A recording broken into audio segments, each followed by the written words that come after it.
Si vous appréciez la vidéo, n'hésitez pas à commenter, liker, vous abonner et à cliquer sur la cloche pour être informé de la sortie des prochaines vidéos. Blanche-Neige. Cela se passait en plein hiver, et les flocons de neige tombaient du ciel, comme un duvet léger.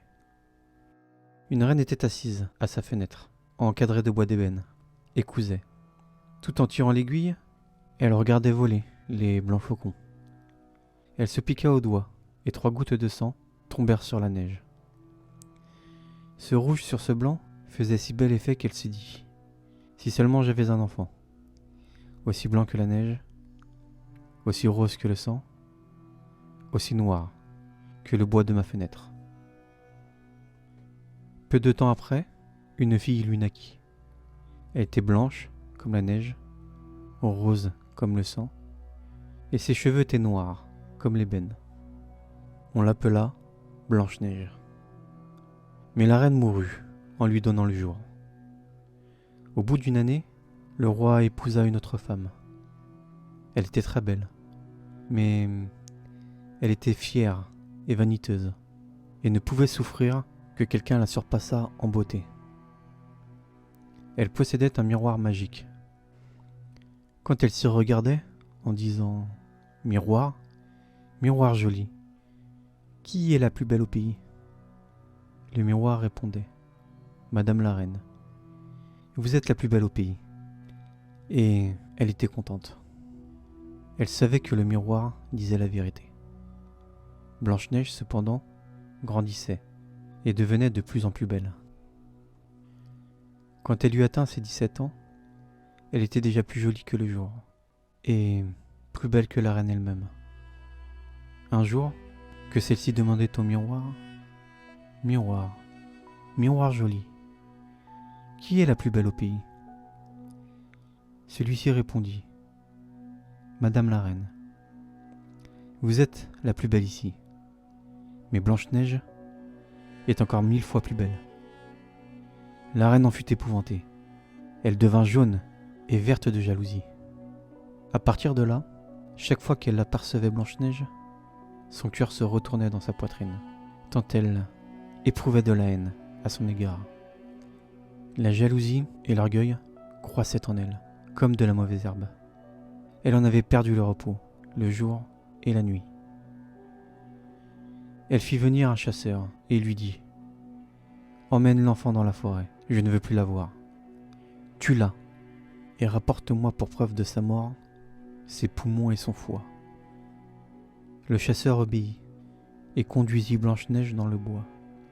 Mais quand il eut dégainé son poignard pour en percer son cœur innocent, elle se mit à pleurer et dit : « Cher chasseur, laisse-moi la vie.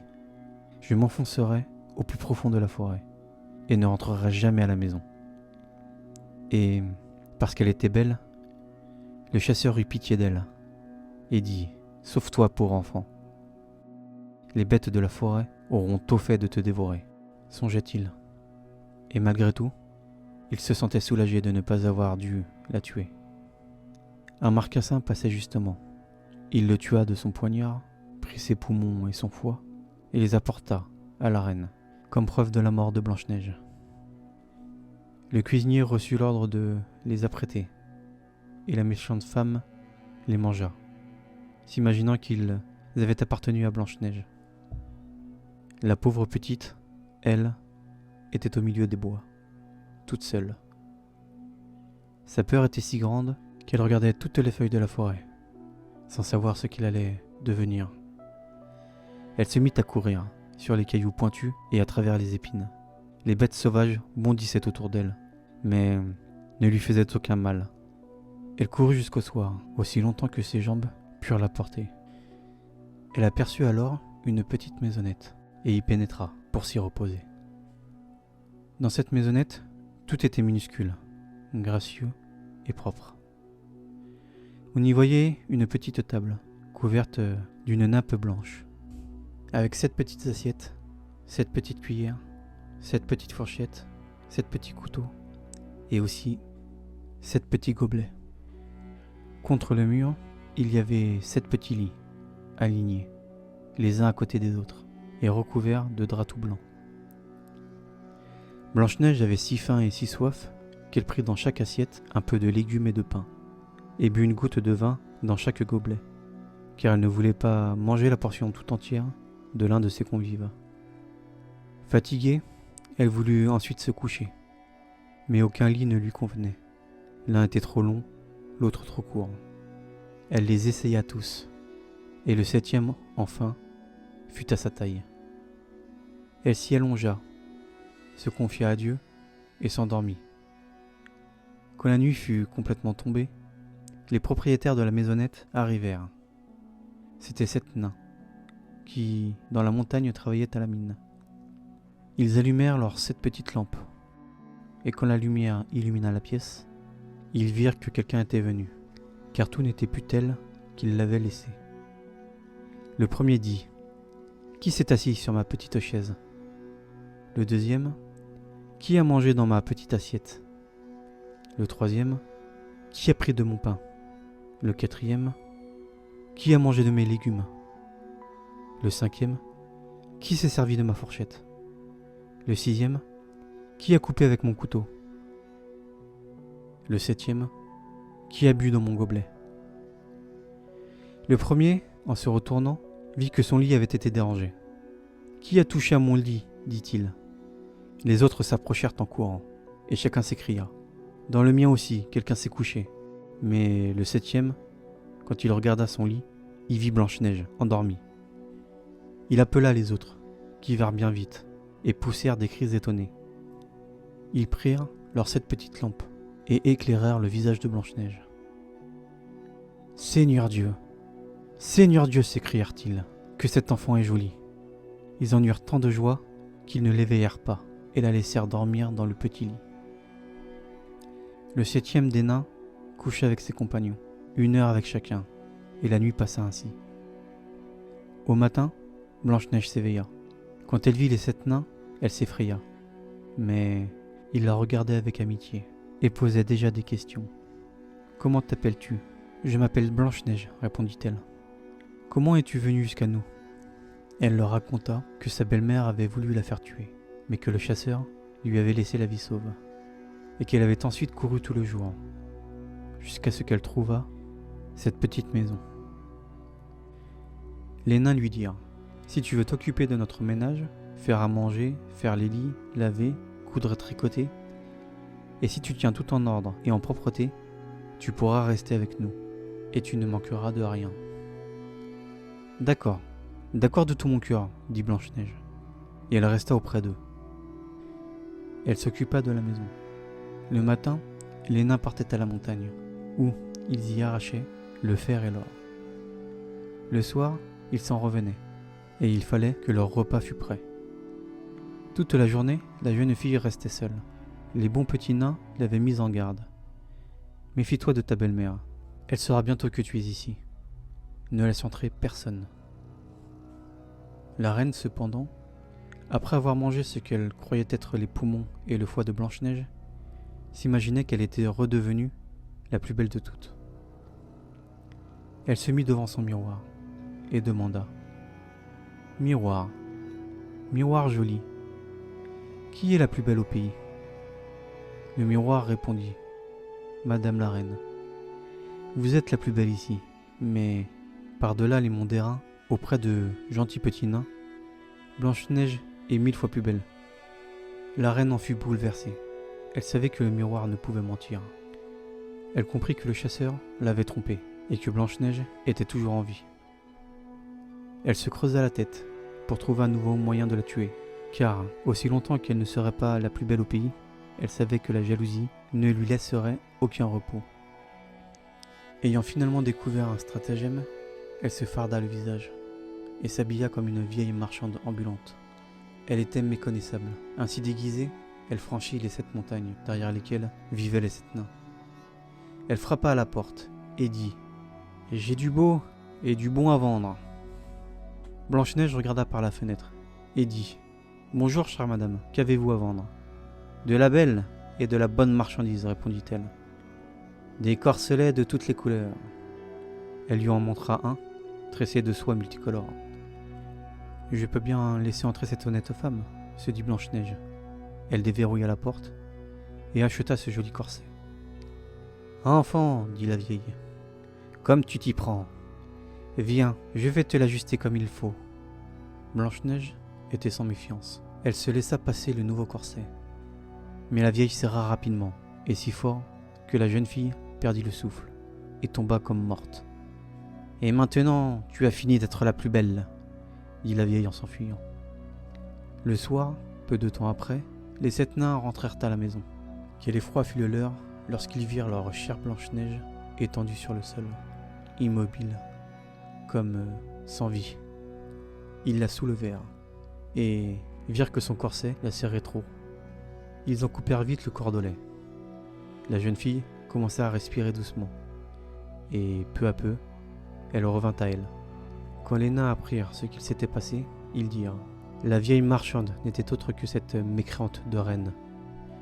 Garde-toi de ne laisser entrer personne quand nous ne serons pas là. » La méchante femme, elle, dès son retour au château, s'était placée devant son miroir et avait demandé « Miroir, joli miroir, qui est la plus belle au pays ?»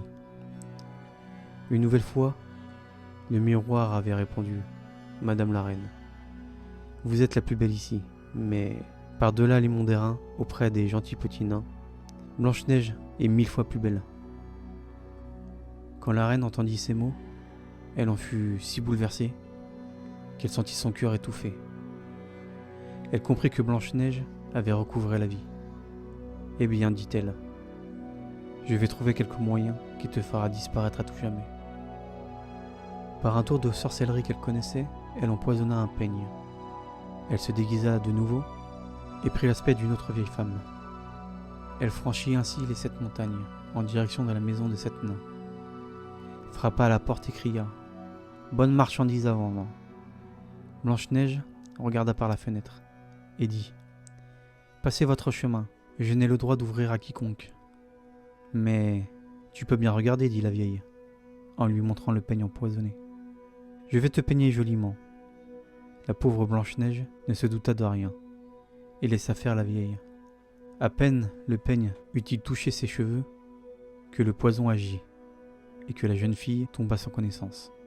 « Et voilà, dit la méchante femme, c'en est fait de toi, prodige de beauté. » Et elle s'en alla. Par bonheur, le soir arriva vite et les 7 nains rentrèrent à la maison.